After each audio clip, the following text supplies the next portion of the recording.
Ok, partie 2 du démontage d'amortisseurs. On s'est occupé des amortisseurs avant. Tant qu'à faire, on va se faire les amortisseurs arrière. Donc c'est des amortisseurs de Xara toujours. Toujours à pression d'huile aussi, évidemment. Donc, on voit qu'ils reviennent pas, ils sont pas sous pression. Pareil, je les ai changés parce qu'ils étaient morts. Ceux-là sont plus petits, mais ils sont plus chiants à démonter. Dans le sens où l'huile est un peu casse-pied à sortir. Mais il y a une méthode qu'on va faire tout de suite. On va percer deux trous. On va percer un là, là où c'est le plus épais en fait. Donc ici, on risque rien, on peut percer, on va pas abîmer ce qui est en dessous. Et là pareil, c'est le même principe que pour les amortisseurs de devant. Le plus au cul, comme ça on n'abîme pas ce qu'il y a au fond. Je vais prendre un foil d'une bonne taille, ça va être du 5 je dirais. Puisque là, en fait l'huile on va pouvoir la virer seulement par gravité. On va pas pouvoir la pousser.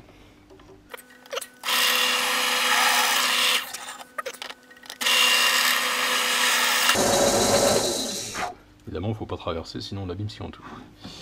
On desserre, et hop, et on va vidanger ça. Pour vidanger, il faut juste pencher ce côté-là. En fait, on a fait deux trous pour qu'il y en ait un qui laisse passer de l'air pendant que l'autre se vide. Hop.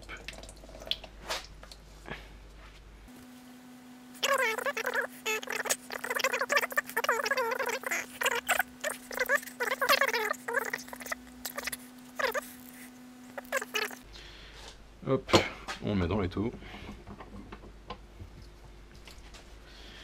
On tire à fond le piston. Hop, on dégage la petite collerette. Et là, même principe que sur les grands, il va falloir couper sans abîmer ce qui est en dessous. Donc on a ici notre joint spi. Le mieux c'est d'aller chercher là où il y a du gros diamètre. Là si je coupe ici le long, je sais que je vais pas l'abîmer. Et ben on se cale sur le trou, tout simplement.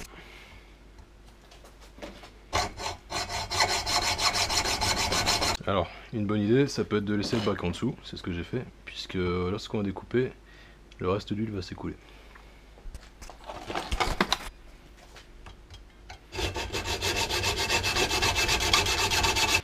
Donc voilà, je viens de faire le tour, et ça tombe direct tel quel. Tac. Donc, on sort le tube. Pour la cloche, il y en a peut-être encore dedans. Non, c'est bon. Hop. On va pouvoir sortir le joint spi. Alors attention les conneries parce que quand on sort le joint spi, il y a de l'huile. Voilà, il reste encore tout ça. Ça c'est impossible de le virer. Là, on met ça au propre. Il n'y a plus trop d'huile, c'est bon. Alors, pour récupérer le reste, on met ça dans les taux. On met ça dans les taux et on dessert.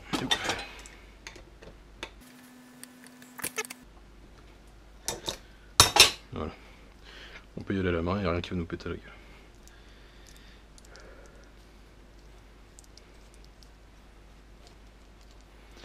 On attrape tout cet ensemble là, c'est les clapets d'anti-retour, et le piston également. Tchoc. On monte ça. Alors, j'ai déjà posé ça.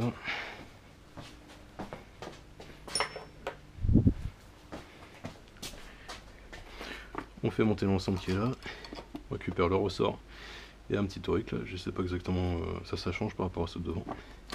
Et là, il faut attraper le joint spi.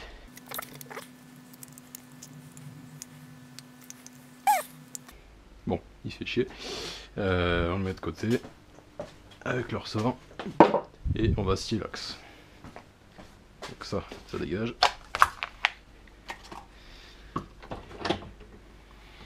On se met sur le côté et on récupère l'axe.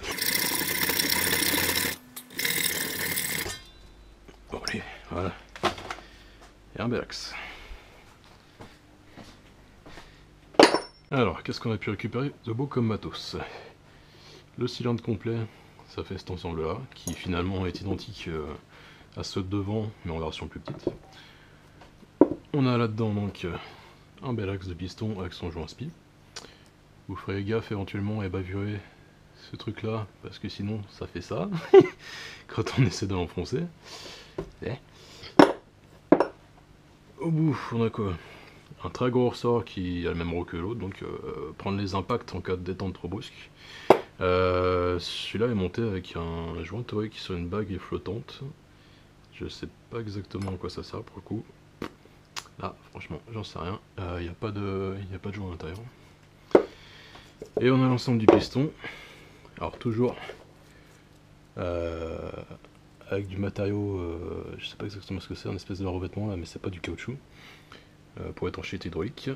De ce côté-là, on a un porteur-ressort qui fait office de clapet. Alors, il ne veut pas sortir. Et un anti-retour. Hop, ressort, la noix. Et de l'autre côté, même histoire, une rondelle, des petits clapets. Et je pense que ces clapets...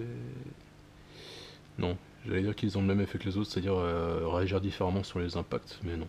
Il y a deux rainures là, il y a deux surfaces de joint. Là, ça me dépasse un peu, je sais pas comment ça marche.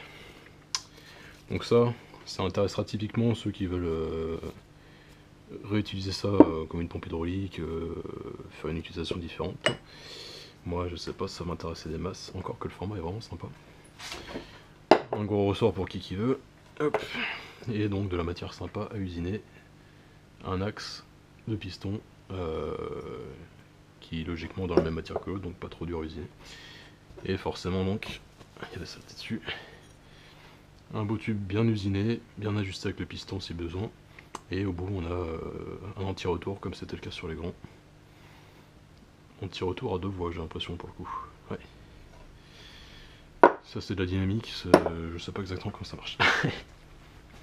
Donc voilà, plutôt que de balancer tout ce petit monde, et bah, on se retrouve avec de quoi bricoler. Hein. Des petites idées de projet peut-être bien qui vont me venir, parce que ça me plaît bien quand même. J'aimerais bien faire un truc plus sympa que de le déglinguer finalement. On verra. Et donc toujours, j'ai récupéré l'huile dans le bac et je vais pouvoir l'acheter proprement. Et je vais m'occuper de ça maintenant si vous le permettez. Allez, à plus. Alors, la purge c'est tout con.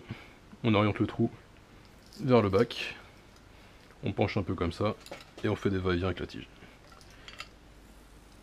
Et ça va sortir gentiment. On commence. Au début, c'est assez dur à tirer.